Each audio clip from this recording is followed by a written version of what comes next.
बिहार में चुनाव का काउंटडाउन शुरू हो गया और जहां मैं खड़ा हूं बिहार की धरती पर और मेरे पीछे आप विधानसभा देख पा रहे। इसी विधानसभा में सबको आना है, लड़ाई इसी विधानसभा की है। पूरी जोर आजमाइश, तो चुनाव आयोग की तैयारी भी पूरी हो गई।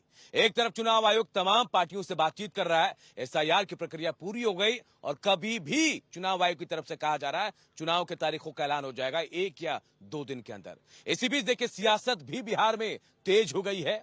एक तरफ फिर जंगल राज का मुद्दा बीजेपी उठा रही है, तो दूसरी तरफ बीजेपी पर आरजेडी हमलावर है और उसकी तरफ से कहा जा रहा है कि नीतीश कुमार और दो दूसरे लोग हैं वो इस बार सामने नहीं आ पाएंगे, टिक नहीं पाएंगे।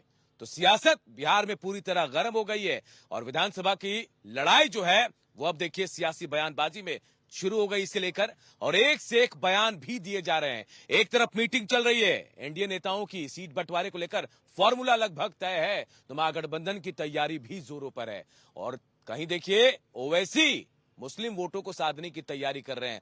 बुर्का प्रकरण भी इस बार विवादों में है, क्योंकि बुर्का वालों को यह कहा जा रहा है कि जो वोट करने आएंगे उनको बुर्का पहनने ना दिया जाए, यह भी मांग की गई। इन तमाम मुद्दों पर हम आज 5 की पड़ताल यही बिहार की राजधानी पटना से विधानसभा से करेंगे, लेकिन उससे पहले इससे जुड़ी एक रिपोर्ट आप सबको दिखाते हैं। बिहार चुनाव का काउंटडाउन शुरू हो गया है। चुनाव आयोग ने एसआईआर की प्रक्रिया पूरी कर ली है। अब जल्द ही चुनाव की तारीखों का ऐलान हो सकता है। इसके साथ ही सियासी पारा हाई हो गया है। बीजेपी ने लालू राबड़ी के 15 साल के शासनकाल में जंगल राज को लेकर आरजेडी पर जोरदार हमला बोला है।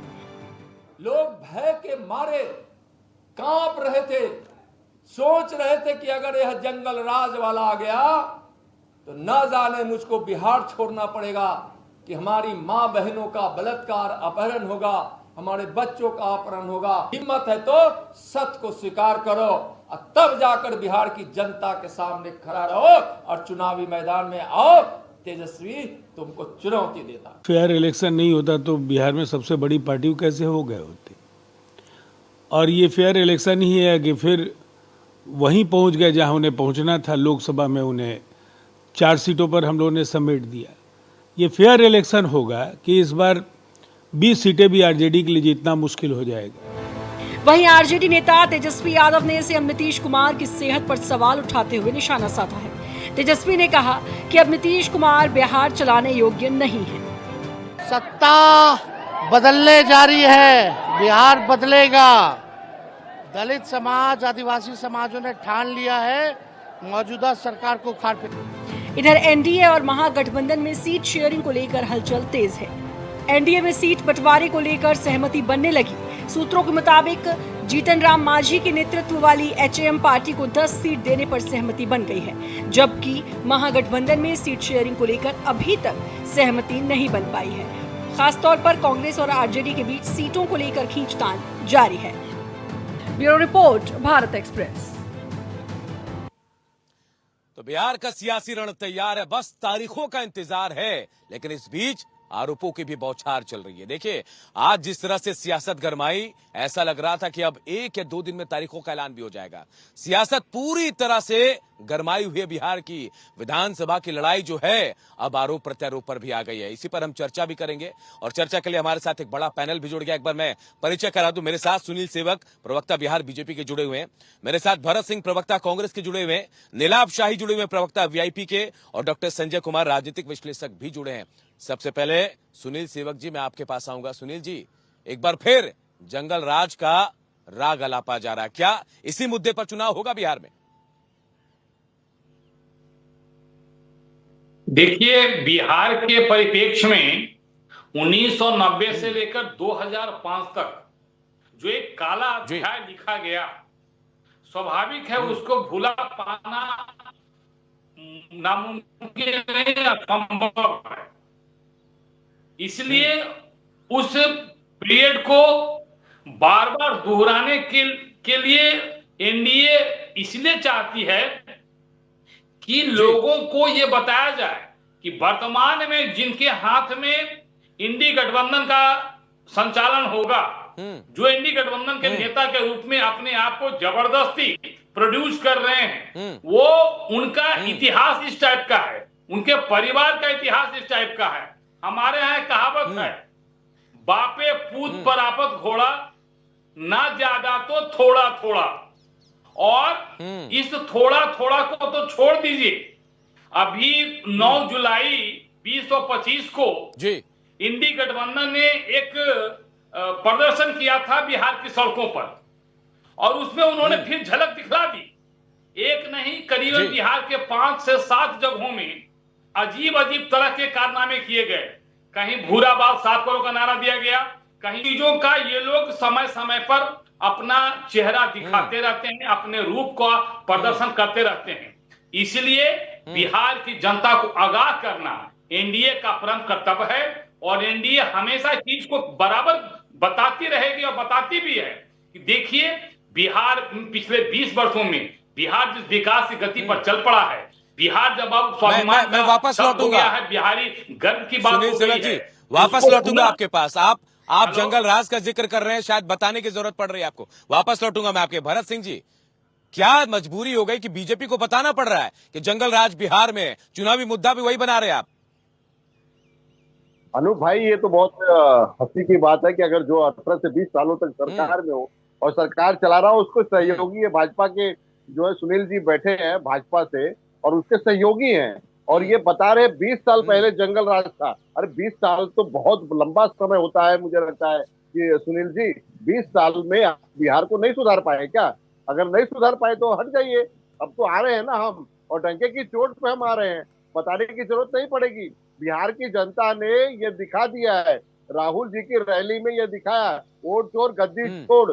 रमेश शाह जी जाके मंच पे बोलते हैं कि राहुल बाबा आए थे, क्या कह रहे थे, तो वहां से आवाज आती है वोट चोर गद्दी छोड़। ये तो जब बिहार की जनता अमित शाह के सामने इस तरह से बयान देती है, बोलती है, तो हमें और आपको बताने की जरूरत नहीं है कि जंगल राज कब था और कब नहीं है। जंगल राज की बात करते हैं। आज जिस हिसाब से, आज जिस तरह से देखा जाए कि बिहार की लॉ एंड ऑर्डर जिस तरह से ध्वस्त हो चुकी है, चरमरा चुकी है, रोज जो है हत्याएं होती है, रोज जो है वहां पे अपहरण होते हैं, यही लॉ एंड ऑर्डर 20 साल से चला रहे हैं आप लोग।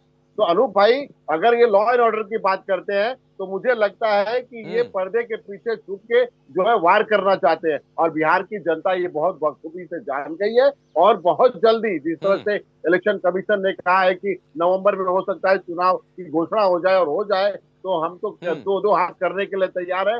डरिए मत, हम तारीखों के ऐलान का इंतजार है। अच्छा, चलिए, बहुत बहुत आप कॉन्फिडेंस के साथ बोल रहे हैं, ये भी बहुत बड़ी बात है। मैं नीलाभ जी आपके पास आऊंगा। नीलाभ जी, एक विडंबना रही है वीआईपी की कि जिसके साथ भी रहे, जहां भी रहे, लेकिन आपके विधायक छोड़कर चले जाते हैं।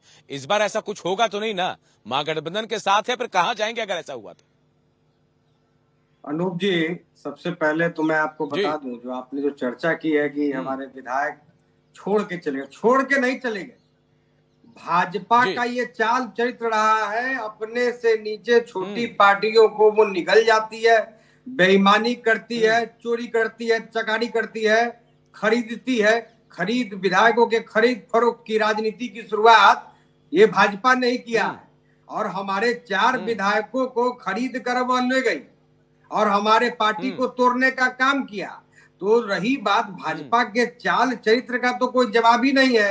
अभी हमारे भाजपा के प्रवक्ता हमारे भाई साहब भी बैठे हुए थे, बड़ा लंबा चौड़ा ज्ञान वो दे रहे थे, जंगल राज ये वो। अरे भैया, 20 साल से आपकी सत्ता है, जो नया वोटर 18 साल का, उसको आपने क्या दिया है?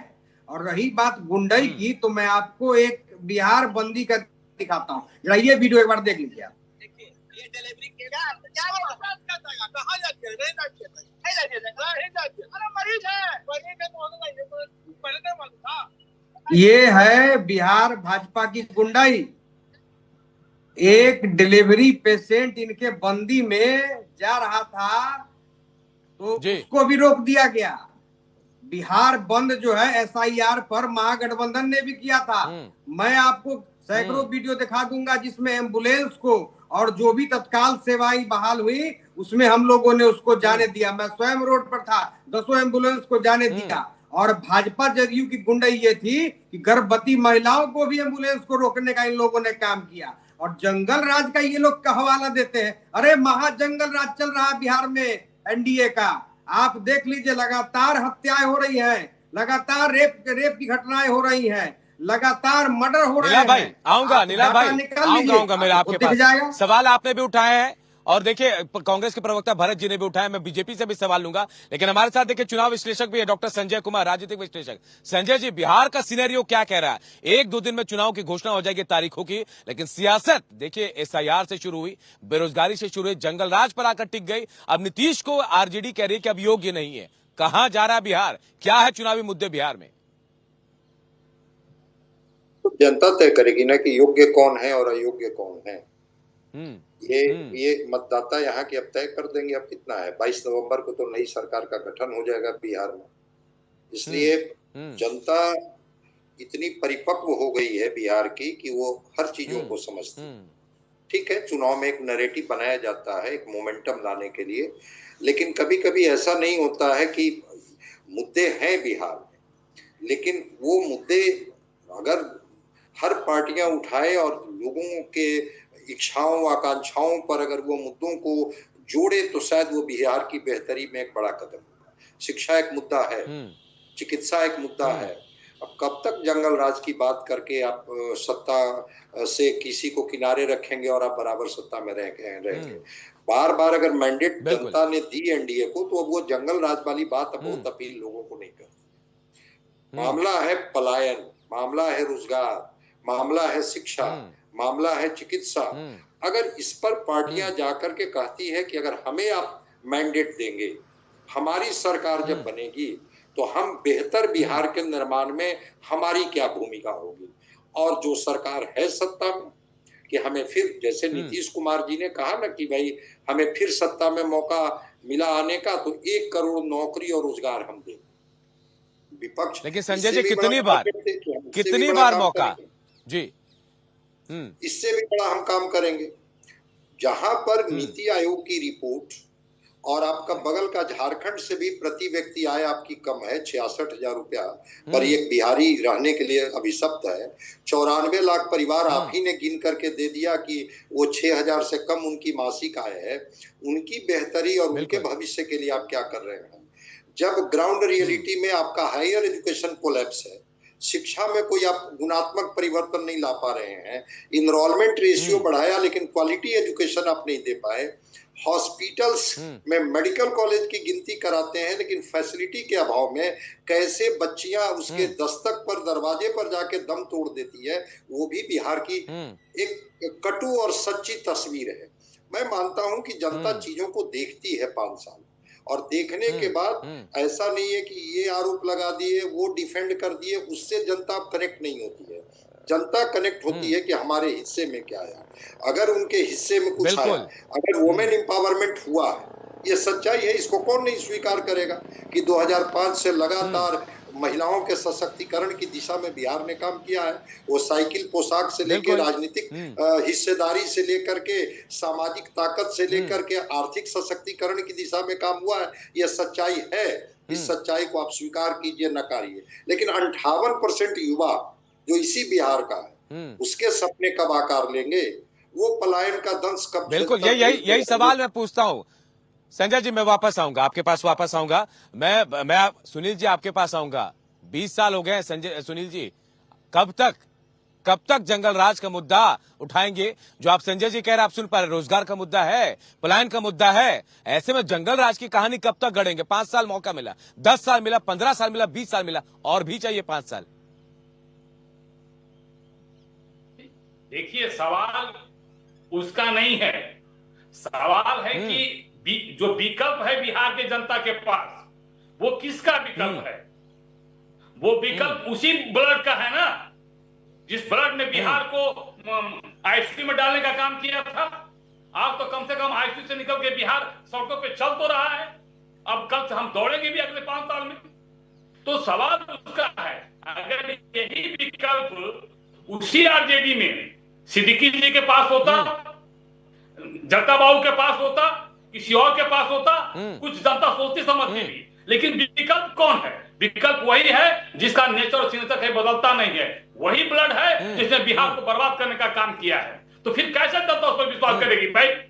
वो आप ऑप्शन देंगे नहीं, ऑप्शन अपने पॉकेट में रखेंगे और कहेंगे कि नहीं, स्वघोषित मुख्यमंत्री मैं ही हूं, इनके साथी ही इंडी गठबंधन के साथी तैयार नहीं हो रहे इनके ऊपर, क्योंकि जानते हैं कि इसके ऊपर काला धब्बा लगा हुआ है, इसके नाम पर हम अगर सड़कों पे जाएंगे तो लोग हमें वोट नहीं देंगे, तो वही पीछे भाग रहे हैं। तो जनता क्यों नहीं भागेगी?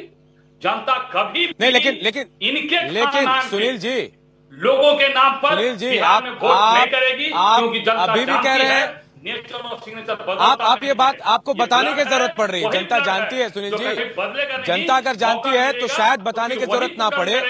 जो 1990 से 2005 तक इस बिहार की धरती और 5 साल चाहिए सुनील जी, 5 साल चाहिए सुनील जी, आप बता दीजिए मुझे, बहुत दूर आगे 5 साल, 10 साल, 15 साल, 20 साल, 25वां साल भी चाहिए क्या?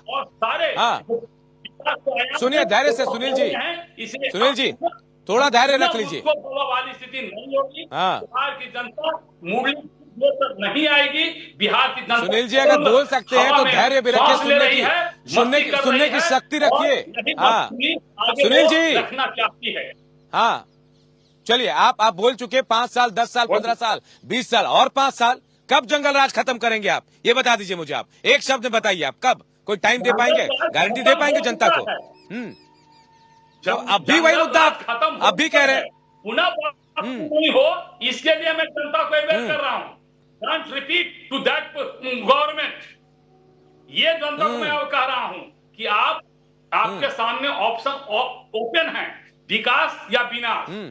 सीधी सी बात तो है, लोग विकास के साथ जाएंगे, क्यों फिर विनाश के साथ जाएंगे? क्योंकि मैं तो बार बार कह रहा हूं, वहां वही नेतृत्व है, वही नेतृत्व घोषित मुख्यमंत्री बनने को आमदा है, केन प्रकरण बनना चाहता है, जिसको उसके अपने गठबंधन के लोग भी नहीं चाहते हैं। तो बिहार की जनता क्या चाहेगी भाई? ये तो स्पष्ट है, इसमें कहां कोई पट है। चलिए मैं वापस आऊंगा आपके पास। भरत जी, आप सुन पा रहे हैं, आप 20 साल तक जंगल राज को लेकर आपके ऊपर आरोप लगाए जा रहे हैं, अभी भी 5 साल मांगे जा रहे हैं, लेकिन मुद्दा संजय जी ने गिना दिया, रोजगार है, पलायन है। इन मुद्दों पर बात क्यों नहीं करता है कोई? क्यों नहीं कहता है कि भाई हमने 20 साल से रोजगार नहीं दिया, फिर आपकी भी सरकार रही, आपने कभी नहीं कहा कि हम रोजगार दे रहे हैं? कोई ऐसे ठोस वादे क्यों नहीं हो रहे चुनाव में? अनूप भाई, मैं अब क्या कहूँ, क्या ये 70 साल इनको चाहिए क्या, मतलब बिहार को सही तरह से सही पटरी पे लाने के लिए? 70 साल जो चिल्लाते हैं कि भाई कांग्रेस पार्टी ने पूरे देश को चलाया। मैं ये कह रहा हूँ कि आईसीयू की बात कहा, अभी आईसीयू की बात की, पता है आपको कितना मतलब वहाँ पे लॉ एंड ऑर्डर सुधर गया कि आईसीयू में एक एडमिट होता है, गुंडा एडमिट रहता है और दूसरे गुंडे जाके उसे आईसीयू में मार देते हैं। तो ये आईसीयू की बात कर रहे थे, तो आईसीयू की हालत आपने देख लिया कि बिहार में आईसीयू किस तरह से चल रहा है। दूसरा, इन्होंने कहा विकास की बात किया, अब 1.5 करोड़ वहाँ पे जीविका दीदी है, उनकी हालत आप देख रहे हैं कि जीविका दीदी की वहाँ पे हालत, 1.5 करोड़ जीविका दीदी की हालत क्या है? वो 3-3 माइक्रो कंपनियों से आज जो है एक लोन चुकाने के लिए 2-3 लोन लेके बैठी है। आज वो क्या हालत में जी रही है, ये आप याद देख रहे हैं। शराबबंदी के नाम पे, दूसरा आपको बताऊं कि शराबबंदी के नाम पे करीब 14 से 15 लाख लोगों को अरेस्ट किया गया, उनको जेल में डाल दिया गया। उनके परिवार में उनकी महिलाएं, घर कैसे चलेगा इस में परेशान होके आज वो जब घर में, चाहे वो घर का काम करे, चाहे वो छोटी मोटी नौकरी करे, आज उनकी स्थिति ये हो गई कि वो घर भी नहीं चला पा रहे हैं, न संभाल पा रही है। तीसरा, मैं अगर आपकी बात करूं, इन्होंने कहा कि जो है इंफ्रास्ट्रक्चर की बात किया, और यहाँ पे आपको बताऊं कि क्या हालत है, मतलब 65% महिलाएं आज वहाँ पे जो है वो शायद 35% करीब कैंसर पीड़ित है। बाकी कुपोषण से 35% मुझे लगता है महिलाएं कुपोषण से ग्रसित है। और कितना साल चाहिए इनको जो है, बताइए मुझे, कि और बिहार को सुधारने के लिए? मैं आपको बताऊं कि चलिए, आपने उनको जवाब दे दिया भरत भाई, लेकिन मेरा सवाल ये है, आप जनता को क्या देने वाले हैं? इंफ्रास्ट्रक्चर आपके दौरान भी नहीं थे, आपकी सरकार थी उस समय इंफ्रास्ट्रक्चर नहीं थे, आज भी नहीं है। विकास पटरी पर दौड़ेगा कब? आप क्या पुख्ता बात कर रहे हैं?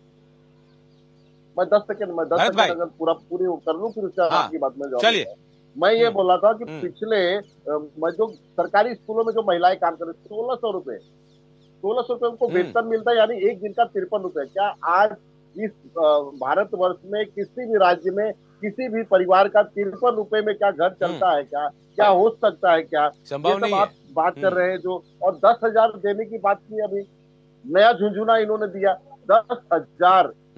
हम जो है महिलाओं को दे रहे हैं। 10,000 में अनूप भाई चाइनीज फोन भी नहीं मिलता है। 10,000 में कौन सा बिजनेस करेंगी महिलाएं, बताइए आप। तो ये सिर्फ झुंझुना नहीं, देना आप बता दीजिए और ख्वाब भरत भाई, दिखाना। आप बता दीजिए। जंगल राज चलिए के नाम पे रोके। हम जंगल राज तो आज एनडीए की बात छोड़ देते हैं, हम महागठबंधन की बात करते हैं। महागठबंधन क्या देगा बता दीजिए, बिहार की जनता को क्या देगा? सिर्फ चुनावी वादे या फिर इनको जमीन पर उतारना भी है? महागठबंधन आते ही, जैसे पिछली सरकार जब हमारी जितनी भी चली अभी चली थी, उसमें जिस तरह से तेजस्वी जी ने जिस तरह से नौकरी, जिस तरह से एक नौकरी का एक महाभंडार लेके आया था और दिया था, वो नीतीश कुमार ने नहीं दिया था, वो तेजस्वी जी ने दिया था। वो दिखाया कि किस तरह से हम जो है रोजगार दे सकते हैं। मैं आपको बताता हूँ, पहला हमारा जो है सबसे ज्यादा अगर किसी पे फोकस होगा तो वो रोजगार पे होगा, क्योंकि बिहार की जो युवा है, जो 60%, 58-60% आज युवा बेरोजगारी में भटक रहे हैं, पढ़ लिख के डिग्री लेके आज बेरोजगार बने हैं। उन युवाओं को जरूरी है नौकरी देना, और पहला हमारा मकसद होगा कि बिहार की जनता, बिहार के युवा किस तरह से उनको नौकरी दी जाए। पहला हमारा चलिए अच्छी बात है, लेकिन जो बात आप जिक्र कर रहे हैं, तेजस्वी यादव ने नौकरी दी, आखिर उसके बाद मुख्यमंत्री को आना पड़ा बोलने के लिए भरत भाई कि मैंने नौकरी दी है, मेरे परमिशन के बिना नौकरी नहीं मिल सकती थी। सेकंड मुझे भी दिया। मैं वापस आऊंगा आपके पास, मैं वापस आऊंगा नीलाभ जी, आपके पास आता हूं। सन ऑफ मल्ला क्या देंगे अपने समाज के लोगों को, क्या वादे कर रहे हैं? हमारे आदरणीय नेता वीआईपी सुप्रीमो मुकेश सहनी जी ने तो साफ कहा है कि अति पिछड़ा का बेटा जिस दिन जो है डिप्टी सीएम बन जाएगा और बिहार में पिछड़ा का बेटा आदरणीय तेजस्वी जी मुख्यमंत्री बन जाएंगे, ऑफ सीजन में जितने भी हमारे मछुआरा भाई हैं जो आजादी के 75 वर्ष के बाद भी हाशिए पर हैं, उस समाज को हम लीन सीजन में 5,000 रुपया देंगे। प्लस माई बहन योजना की बात हुई है, वो हम इम्प्लीमेंट करेंगे। हमने रोजगार की बात की है, हम लोग वो इम्प्लीमेंट करेंगे। हम लोग बिहार की बात करते हैं, हम लोग बिहारियों की बात करते हैं। हमारी महागठबंधन की सरकार जब आई थी 1-1.5 वर्षों के लिए, तो आप याद करिए बिहार विधानसभा में ऑन रिकॉर्डेड बयान है आदरणीय नीतीश कुमार जी का, उन्होंने तेजस्वी यादव जी को कहा था कि पैसा तुम कहां से लाओगे, अपने बाप के घर से लाओगे। याद होगा सभी को, ऑन रिकॉर्ड बयान है।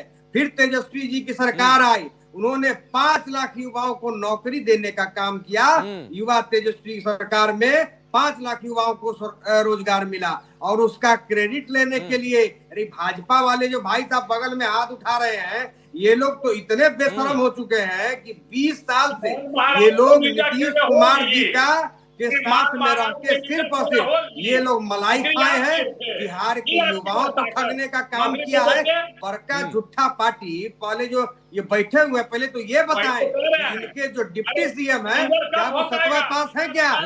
ये जो 9वीं पास करते थे, वही 9वीं पास आदरणीय तेजस्वी यादव जी खर्राटेदार इंग्लिश बोलते हैं। मैं इनसे पूछना चाहता हूँ, जो भाजपा के प्रवक्ता महोदय बैठे हुए हैं, इनके आदरणीय डिप्टी सीएम सम्राट चौधरी जी जो 7वां पास है, अपना सर्टिफिकेट दिखावेंगे? पूछिए इनसे, दिखावेंगे। तो हम लोगों के पास एक बात तो मैं बोलूंगा नीलाभ भाई, मेरी बात सुन लीजिएगा, मेरी बात सुन लीजिएगा नीलाभ जी, अपने आरोप तो लगा रहे हैं आप, लेकिन एक बात मेरी सुन लीजिए। आप बार्गेनिंग कर रहे हैं, ये बात पता चल गई, क्योंकि पहले ही आपने कह दिया डिप्टी सीएम बनेंगे, मतलब आपने डिमांड कर दिया कि डिप्टी सीएम मुकेश सहनी बनेंगे, कर दिया डिमांड। देखिए एक मिनट, अनूप जी, बिहार का नेतृत्व एक पिछड़ा का बेटा आदरणीय तेजस्वी यादव जी करें, बिहार का नेतृत्व एक अति पिछड़ा का बेटा अगर सन ऑफ मल्ला मुकेश सहनी जी करेंगे, तो इससे अच्छी बात और क्या हो?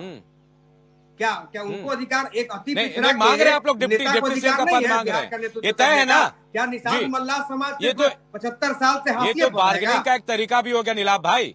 आप बार्गेन कर रहे हैं कि भाई सीटें ज्यादा चाहिए, हम डिप्टी सीएम का पद भी मांग रहे हैं, फाइनल हो गई ये डील। अनूप जी, बिहार में जातीय जनगणना इसी सरकार में हुई है ना, उसमें आप देखिएगा निषाद मल्ला समाज की आबादी 10% के आसपास आई है, सेकेंड लार्जेस्ट पॉपुलेशन। अगर सभी बिंद बेलदार नूनिया सबको मिला देते हैं तो 10% आबादी होती है। उस हिसाब से अति पिछड़ा समाज अगर डिप्टी सीएम बनता है तो इसमें किसी को समस्या नहीं होने चाहिए इसमें। नहीं, समस्या नहीं है, लेकिन मुझे ऐसा लग रहा है कि जनता के लिए मांगने से पहले खुद के लिए मांग लिया। मैं वापस आऊंगा आपके पास। डॉक्टर संजय हमारे साथ है। संजय जी, आप तमाम लोगों को सुन पा रहे हैं, अपनी डपली अपना राग है। कम से कम नीलाभ जी ने मान लिया कि डिप्टी सीएम बनेंगे, मतलब ये चीजें चल रही कि भाई पहले हमें चाहिए, उसके बाद हम सोचेंगे जनता के लिए। यही चीजें चल रही है बिहार में। बिल्कुल बिल्कुल बिल्कुल अपनी ही डफली है, क्योंकि पिछड़ा के बेटा बिहार में मुख्यमंत्री नहीं है क्या? नीतीश कुमार किसके बेटे हैं?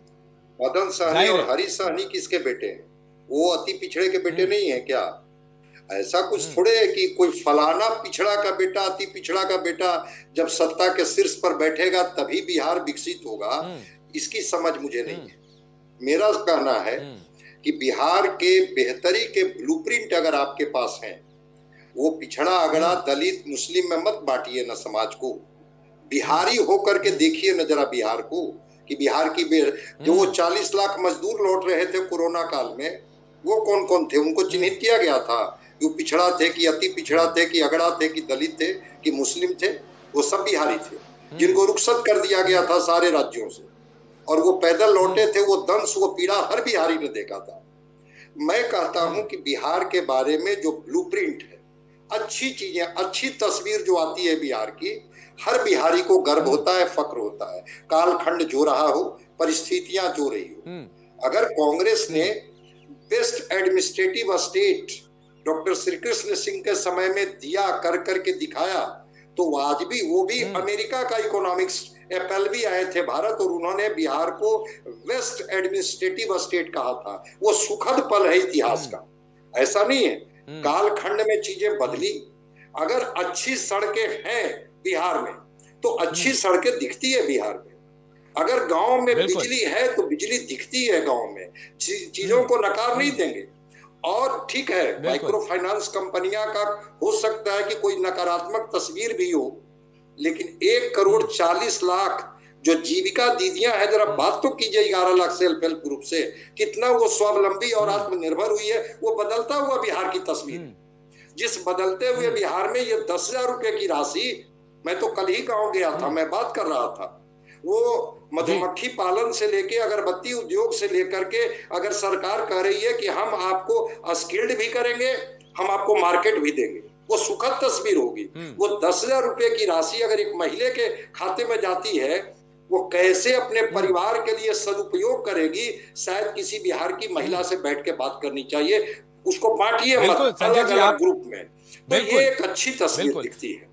और एक और तस्वीर मैं बता देता हूं, एक और तस्वीर मैं बता देता हूं कि इसके साथ अगर कल मैंने देखा 1000 ITI की बात कही गई, जननायक कर्पूरी ठाकुर के नाम पर स्किल्ड यूनिवर्सिटी का 65,000 करोड़ की घोषणा प्रधानमंत्री जी ने किया है।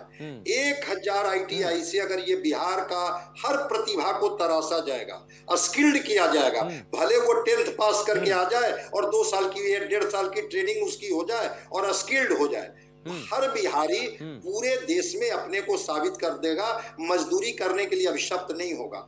अच्छी तस्वीर पेश कीजिए कि हमारी सरकार जब आएगी, हम युवाओं के हिस्से में क्या देंगे, महिलाओं के हिस्से में क्या देंगे, किसानों के हिस्से में क्या देंगे, वृद्धों के हिस्से में क्या देंगे, विकलांगों के हिस्से में क्या देंगे।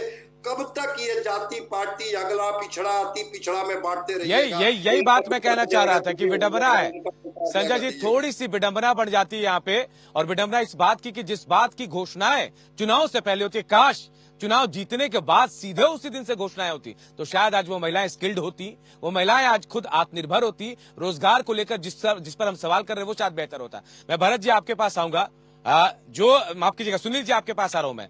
सुनील जी, बुर्के को लेकर भी सियासत खूब हो रही है। आप लोगों ने डिमांड कर दी है कि भाई जो वोट करने आएगा बुर्के में ना आए, लेकिन मुस्लिम समुदाय कह रहा है कि हमारी आस्था पर चोट है, धार्मिक आस्था पर चोट है। देखिए, पिछले कई चुनावों में ऐसी घटना देखने को मिली कि उसके आड़ में लोग बोकस वोटिंग करने आते हैं। इस बार स्वाभाविक रूप से हम लोगों ने चुनाव आयोग को पहले ही सतर्क किया है कि बिहार में इस तरह की भी घटना घटती है, कृपया आप इस पर अंकुश लगाएं। इसमें कोई नई बात तो है नहीं, ऐसी घटना घटी है, इसलिए हमने पहले ही आगाह कर दिया चुनाव आयोग को। और दूसरी बात, शंकर जी को मैं कहना चाहता हूं कि शंकर जी, जब तक आपका नेतृत्व नहीं बदलेगा, आप लाख प्रयास कर लीजिए, बिहार की जनता अब उस नेतृत्व पर भरोसा नहीं करेगी जिसने बिहार को बदनाम करने का काम किया था। और भाई, वीआईपी वाले प्रवक्ता भाई, मुझे तो अब डर लग रहा है कि ये सन ऑफ मल्ला कहीं धीरे धीरे सन ऑफ ... में नहीं कन्वर्ट हो जाए। इसका भी थोड़ा ध्यान रखिएगा। स्थिति बदल रही है। मैं जो हालात देख रहा हूं उसमें लग रहा है कि वो उनकी दशा विशा दोनों बदलने वाली है। इसलिए इन सारी चीजों पे आप गौर करेंगे, बातों को गौर करने के बाद कब तक बरगलाइएगा? बोगस वोटिंग से खुद जीतने वाले लोग आज बोगस वोटिंग की बात कर रहे हैं। बिहार की जनता ही कर रही है वोट चोर गद्दी छोड़। आपके डिप्टी सीएम गए थे एक जगह, हाथ कैसे उन्होंने जोड़ा, पब्लिक क्या बोली? वोट चोर गद्दी छोड़। ये पकाव है। चुनाव आयोग ने आप लोगों को... सुनील जी, मैं वापस आऊंगा। सुनील जी, आपके पास वापस आऊंगा। मैं भरत जी, मैं आपके पास आता हूं। भरत जी, बुरके पर सियासत हो रही है। कहीं ना कहीं आपका वोट बैंक, आरजेडी का वोट बैंक इसी से जुड़ा हुआ है। और मुस्लिम समुदाय के लोग वैसे खास तौर पर कह रहे हैं कि भाई हमारे आस्था पर चोट है, धर्म पर चोट है। भरत जी, अनु भाई आपको याद होगा कि इलेक्शन कमीशन से जब हमने सीडी की मांग की कि आप जो है पूरा जो वीडियोग्राफी जो किए हैं उसको आप जो है हमें दीजिए, तो उससे पता चल जाएगा कि एसआईआर में क्या सही है और क्या गलत है। तो उन्होंने क्या कहा कि नहीं हम किसी ऐसे जो है हम सीडी नहीं दे सकते हैं क्योंकि महिलाओं के निजीता का सवाल है। आज वो निजीता का सवाल कहाँ गया भाई? भाजपा वाले मांग कर रहे हैं, तो क्या इलेक्शन कमीशन जो है ये पाबंदी लगाएगा क्या? तो सबके निजीता का हक का जो है वो देखा जाना चाहिए क्योंकि ये देश में जो है वो बाबा साहेब आम्बेडकर का एक संविधान चलता है और संविधान में जो चीज लिखा हुआ है उसे टाला नहीं जा सकता है। जबकि ये संविधान को खत्म करने की बात करते थे, हमेशा 400 सीट लाएंगे तो संविधान खत्म कर देंगे। उसी तरह से वोट चोरी के मामले में जिस तरह से एसआईआर में जिस तरह से धांधली हुई है और जिस तरह से यू टर्न लिया है किसने, इलेक्शन कमीशन ने, ये पूरा देश देख रहा है। और किस तरह से सुनील जी तो बहुत बोल रहे हैं, बहुत बातें कर रहे हैं कि वीआईपी के डॉट कर रहे हैं। देखिए डॉट करने का अब आपका समय आ गया है। अरे आपके मंत्री तो चौथी पास है, 5वीं फेल है, तीसरी पास है कि 8वीं फेल है, अभी तक यही क्लियर नहीं हो रहा है। आप उसमें फंसते हुए हो। उसके बाद कितने घोटाले जो है वो खोल रहे हैं, जो है एक सारे घोटाले वो सामने आ रहे हैं। तो बिहार में ये कहिए कि भाजपा घोटालेबाज नहीं है कि देश में अब खुल रहा है ना पोलालू भाई, ऐसा तो नहीं है। अब सही चैनल पे जाते हैं सम्राट चौधरी तो कहते नहीं हम तो कैसे बताएंगे, आपको लेना है तो ले लीजिए, हम तो जैसे थे वैसे हैं, हम जो पढ़े थे। अरे भाई हद हो गई। एक जो है इनका विधायक वो महिला यूनिवर्सिटी से पास करता है।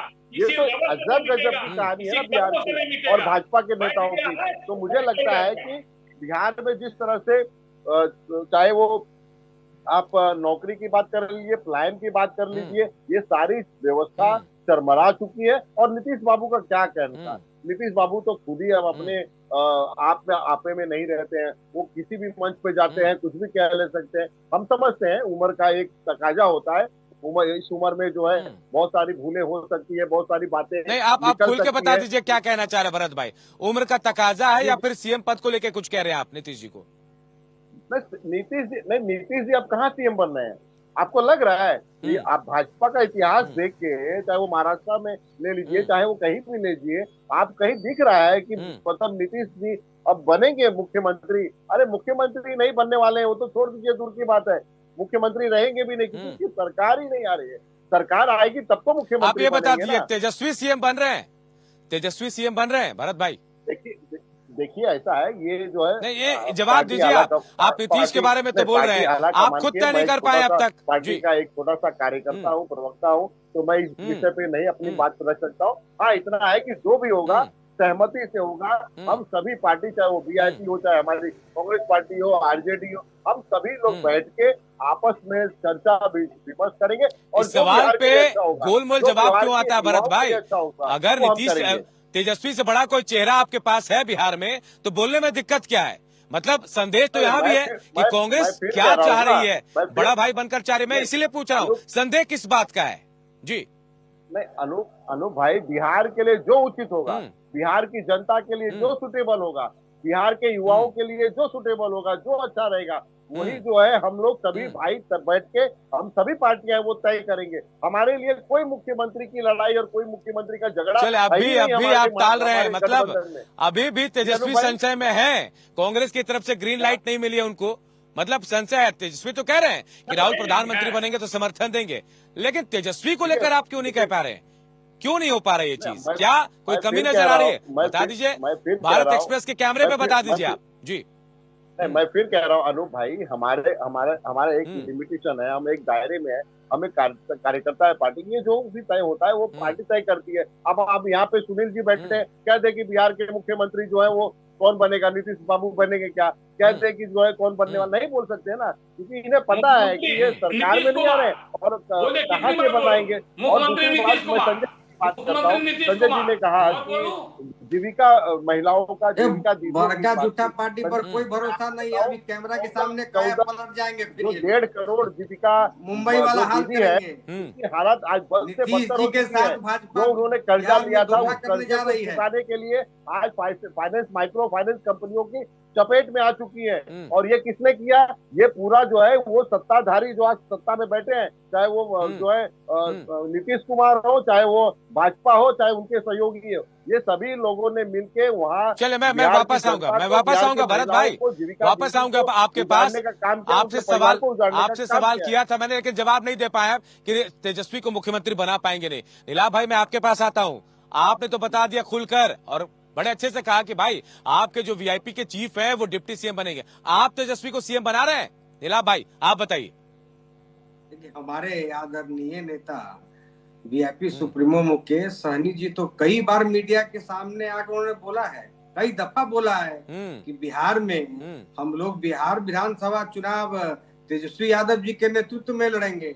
हम लोगों को इस चीज से कोई एतराज नहीं। हमारे नेता है नहीं, नेता कई दफा कैमरा ऑन कैमरा उन्होंने कहा है, इसमें कोई संशय नहीं है। और न ही महागठबंधन में उनसे बड़ा कोई चेहरा है बिहार में। और ऐसे भी तेजस्वी यादव जी तो यूथ आइकन है पूरे बिहार में। जो उनकी युवाओं में लोकप्रियता है वह किसी से छुपी हुई नहीं है। जब से उन्होंने युवाओं को रोजी रोजगार देने का काम किया है, सभी जाति धर्म सभी वर्ग, क्या अगरा क्या पिछड़ा, क्या ऊंचा क्या नीचा, सभी वर्ग के नौजवान एक साथ से जो है तेजस्वी यादव जी के साथ खड़े हैं। और ये जो हाथ उठा रहे हैं बड़का झूठा पार्टी के हमारे भाई साहब बीजेपी से, तो भाई साहब आपका तो चैप्टर क्लोज है बिहार से। 20 साल बहुत मलाई खा लिए, वोट चोर गद्दी छोड़, आपके डिप्टी सीएम मुरट्ठा खोल लिए। अब मुरट्ठा खोले हुए जहां जा रहे हैं बिहार की जनता ही कह रही है वोट छोड़ गद्दी छोड़। अरे वोट, चलिए मैं आप सबको रोकूंगा। एक्सेप्ट करिए ना संजय जी, मैं आप लोग जीतते हैं। नीलाभ भाई वापस आऊंगा, वापस आपको मौका दूंगा नीलाभ भाई। संजय जी, मैं जिक्र कर रहा था कि जो चीजें आप बता रहे थे, काश जब चुनाव जीतते हैं उसी दौरान ये काम शुरू होता तो आज महिलाएं कहां होती, रोजगार में शुरू हो जाता उस दौरान अगर कोई चीजें, तो आज रोजगार के लिए इतनी मारामारी नहीं होती। लेकिन याद देखिए, सियासी दल आपस में उलझ रहे हैं, एक दूसरे पर आरोप प्रत्यारोप, जनता की बात कोई नहीं कर रहा है। नहीं, बिल्कुल टाइमिंग को लेकर के जो आपके सवाल हैं वो सवाल मेरे भी हैं कि आखिर इतनी दरिया दिली चुनाव के मुहाने पर क्यों? जब चुनाव होने जा रहा है तो फिर महिलाएं याद कैसे आई? या जिस तरह से नौकरियां भी दी गई, या जिस तरह से 35% डोमिसाइल की बात की गई, वो सब कुछ चुनाव के माने साल के बिल्कुल आने के बाद, निकट आने के बाद इस तरह की चीजें जब होती हैं तो एक सवाल तो होता ही है। और विपक्ष इस तरह से अगर आक्रामक होती है सत्ता पर कि हाँ, अगर इतना ही आपके पास एक विजन है तो फिर आप पहले क्यों नहीं किया, ये सवाल हैं। लेकिन मेरा कहना है कि विपक्ष के दबाव में ही सही सरकार को निर्णय तो लेना पड़ रहा है, महिलाओं के हितों का तो ध्यान रखना पड़ रहा है। उसी तरह से युवाओं के हित कब उनके केंद्र में होंगे जो युवा पलायन के लिए मजबूर हैं। मैं तो बता रहा हूं कि आंकड़े क्या हैं, ड्रॉप आउट रेशियो क्या है स्कूलों का, जरा देख लीजिए। शिक्षक बिहार का, छात्र बिहार का, प्लेटफॉर्म कहीं और। एक भी ऐसा नहीं है कि जो मेडिकल कॉलेज है, जहां सुपर स्पेशलिटी की भी व्यवस्था है, वहां लोग प्रेफर करते हैं कि जो सक्षम लोग हैं हम अपना ट्रीटमेंट कराएं, वो प्राइवेट हॉस्पिटल की तरफ वो रुख करते हैं। आखिर क्यों भाई, कहाँ चीजें छूट रही है आपसे, ये सवाल है। और फिर तो नीति आयोग की जो रिपोर्ट है वो सबके सामने है, वो सच से साक्षात्कार करा देता है कि आप निचले पायदान से आप जाते हैं तब आप दूसरे तीसरे नंबर पर आते हैं। तो ये बिहार का सच है। मैं इसी को कह रहा हूँ कि कब तक आप जाति में फंसे रहिएगा भाई, उसके तवे को कब तक गर्म करते रहिएगा और उस पर जो है वो राजनीति की रोटी सेकते रहिएगा और सरकार बनाते रहिएगा, सरकार को तोड़ते रहिएगा। थोड़ा उससे निकलिए, बिहारीपन दिखाइए, सीखिए ना दक्षिण के राज्यों से। वो आज भी साक्षरता दर आपका क्या है और केरला का क्या है, तमिलनाडु की स्थिति देख लीजिए क्या है, आंध्र और तेलंगाना की स्थिति क्या है, उड़ीसा आपसे छोटा प्रदेश है ना, आपके पास लबालब भरी हुई नदियां हैं और फर्टाइल लैंड है, लेकिन उड़ीसा आपसे बेहतर कर गया। कैसे भाई, प्रति व्यक्ति आए उसकी देख लीजिए, जीडीपी में उसका देश में कंट्रीब्यूशन देख लीजिए, आपका कंट्रीब्यूशन कितना है, उसका कंट्रीब्यूशन कितना है। तो जब तक इच्छा शक्ति नहीं होगी, और इच्छा शक्ति के लिए वो पक्ष हो या विपक्ष हो, यही तो ब्लूप्रिंट हम लोग चाहते हैं कि बिहार के सामने आए कि भाई आप बेहतर बिहार देंगे और युवाओं के सपने देंगे, उनको रोजगार देंगे, उनको नौकरी मिलेगी और बिहार में संभावनाएं बनेगी कि वो बिहारी भटकने के लिए मजबूर ना हो। एक बिहारी के युवाओं के लिए, और आज पूरे देश में बिहारी भटक रहा है संजय जी, देश का कोई कोना ऐसा नहीं है जहां बिहार से लोग रोजगार के लिए नहीं गए। मैं यही सवाल मैं करना चाहूंगा सुनील जी से। सुनील जी, क्या इच्छा शक्ति कम पड़ गई थी? 20 साल बहुत होते हैं सुनील जी। और मैं आपसे पूछना चाह रहा हूं, संजय जी जो सवाल उठा रहे हैं, आप अपने से छोटे राज्यों को देख लीजिए, दक्षिण को देख लीजिए, उड़ीसा को देख लीजिए, कहां है बिहार? संजय जी की जो तुलना हो रही है, संजय जी जिस राज्य से तुलना कर रहे हैं, ये तो वही हुआ कि संजय जी बहुत बड़े आदमी हैं, इनके बगल पड़ोसी गरीब है, तो वे अभी कहेंगे कि तुम काहे नहीं उतना अमीर हो रहे हो जी जितना हम अमीर हो रहे हैं। अरे भाई, तो आप पहले से अमीर हैं, बेचारा काल आपके बराबर में अमीर होगा। आप बिहार को जिस हालत में लोगों ने कर दिया था, श्री बाबू के 10 वर्ष के बाद बिहार में कांग्रेसी किसी को 5 साल मुख्यमंत्री भी रहने दिया था क्या? 90 तक क्या हालत थी, और 90 के बाद तो हद हो गई।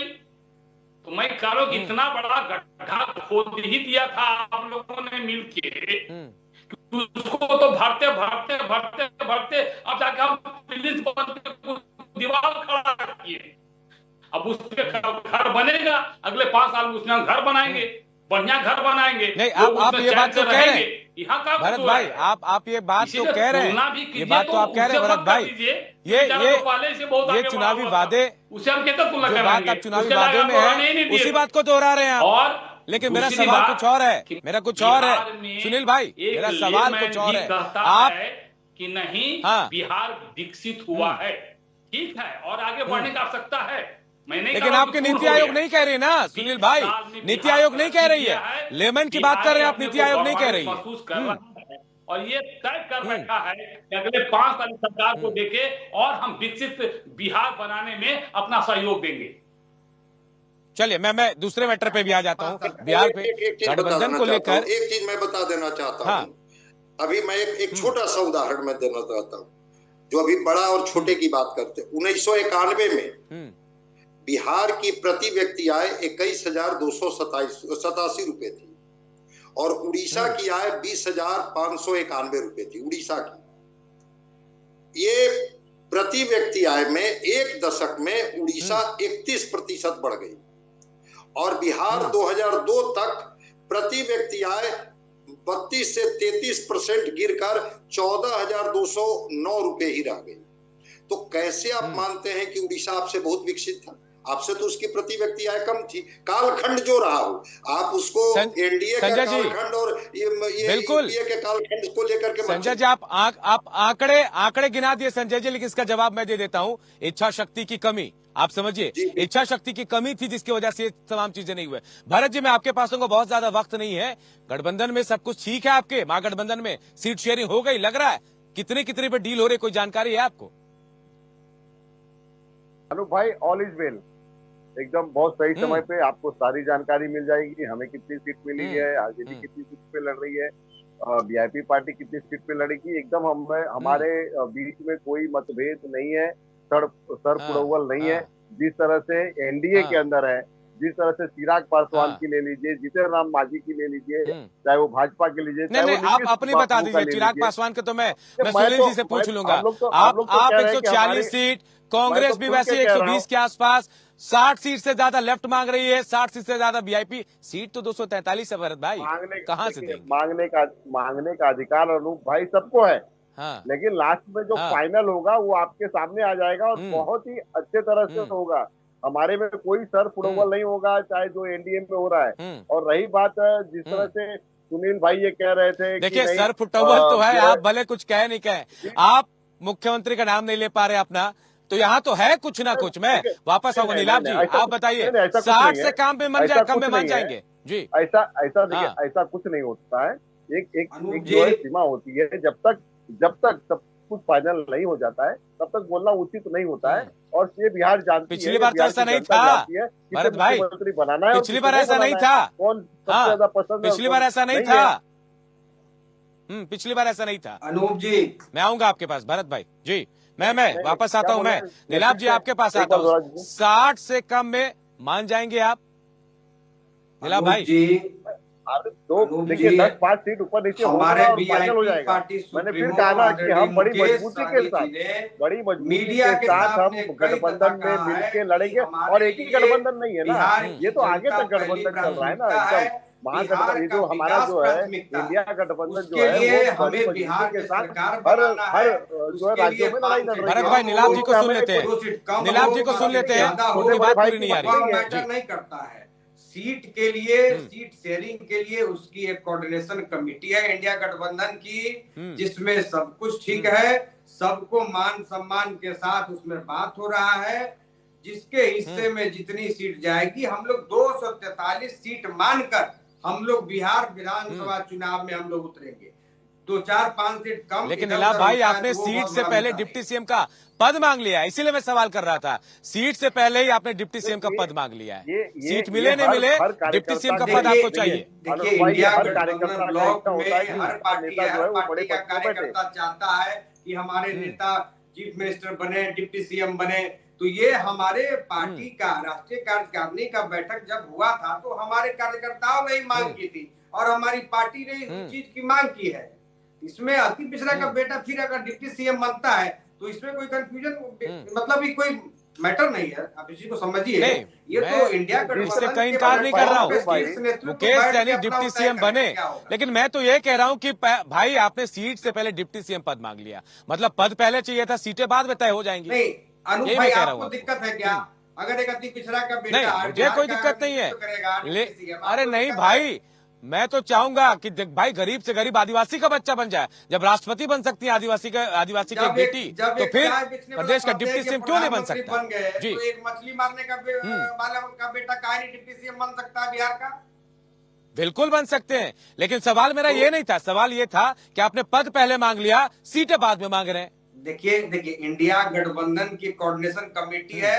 आपको मैं फिर से दोहरा रहा हूँ, कोऑर्डिनेशन कमेटी में सभी शीर्ष नेता बैठ के सीट शेयरिंग पर बात कर रहे हैं। हमारे लिए 2-4-5 सीट बहुत मायने नहीं रखता है। हमें बिहार में 243 सीट पर महागठबंधन मजबूती से लड़ेगी और बिहार में इस बार जो है सरकार बनाएगी, गरीब पिछड़ा की सरकार बनेगी जो सबका कल्याण करेगी, युवाओं को रोजगार देने का काम करेगी जैसे 1.25 साल में मिला था। और ये जितने बड़का झूठा पार्टी के जितने नेता लोग हैं, मलाई खाने वाले लोग, जो घोटाला करने वाले लोग हैं, 71,000 करोड़ का सीएजी का रिपोर्ट हमारा है। इन्हीं का सरकार है ना भारत में, इंडियन गवर्नमेंट इन्हीं का है। 71,000 करोड़ कहाँ ये लोग घोट खा गए, पी गए? नीलाभ भाई मुझे ऐसा लग रहा है मैं जैसे तेजस्वी को सुन रहा हूँ, आपने उनकी भाषा को अडॉप्ट कर लिया, बिल्कुल उसी लहजे में बात कर रहे हैं। मैं संजय जी आपके पास आऊंगा। ये जो गठबंधन और एनडीए में सीट शेयरिंग का फॉर्मूला चल रहा है, आखिरी टाइम में क्या लग रहा है संजय जी? बिल्कुल संक्षेप में, वक्त ज्यादा नहीं, क्या होगा? पेच फंसा हुआ है। कांग्रेस कहती है कि हम 37 सीटें तो वैसी जो कमजोर सीटें हैं उस पर लड़ेंगे ही नहीं। 21 सीट तो हमें ऐसे दे देते हैं जो 4 बार से महागठबंधन नहीं जीती हैं, तो हमें मजबूत सीटें चाहिए और 60 से कम पर हम नहीं मानेंगे इस बार। अब कांग्रेस को कैसे मना पाएगी आरजेडी, वो तो आरजेडी के लोग बता पाएंगे। लेफ्ट की पार्टियां कर रही है कि 40 से कम पर हम नहीं मानेंगे। मुकेश सहनी जी की पार्टी के तो नीलाभ शाही जी हैं ही, डिप्टी सीएम और 60 सीट की बात कर रहे हैं। पारस जी हैं, हेमंत सोरेन हैं, आईपी गुप्ता हैं। तो लेफ्ट कांग्रेस, ये मुकेश सहनी जी की पार्टी, आईपी गुप्ता, पारस जी की पार्टी, हेमंत सोरेन, अब सबको एकोमोडेट करते करते जितनी सीटों की बात है, कांग्रेस इसी वजह से तो बार बार पूछने के बाद भी भरत जी पत्ते नहीं खोल रहे हैं कि भाई मुख्यमंत्री हमारे तेजस्वी जी होंगे कि नहीं होंगे। लग रहा है कि जब तक सीट का पेच नहीं सुलझ जाता है तब तक ये बोलना ठीक नहीं है। तो सीटों का पेच महागठबंधन में है फंसा हुआ।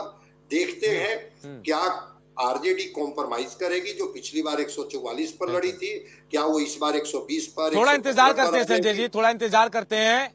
जहां महागठबंधन के साथ साथ एनडीए में भी जो चीजें हैं वो भी निकलकर सामने आ जाएंगे। फिलहाल बहुत बहुत शुक्रिया आप तमाम लोगों का मेरे साथ इस चर्चा में जुड़ने के लिए। तो कुछ चीजें ऐसी है जो जनता के ऊपर छोड़ देनी चाहिए। सीट बंटवारा पार्टियों के बीच का मसला है, वो कर लेंगी, लेकिन सरकार चुनने का मसला जो वो जनता के बीच है और जनता तय करेगी। फिलहाल मुझे दीजिए इजाजत, नमस्कार।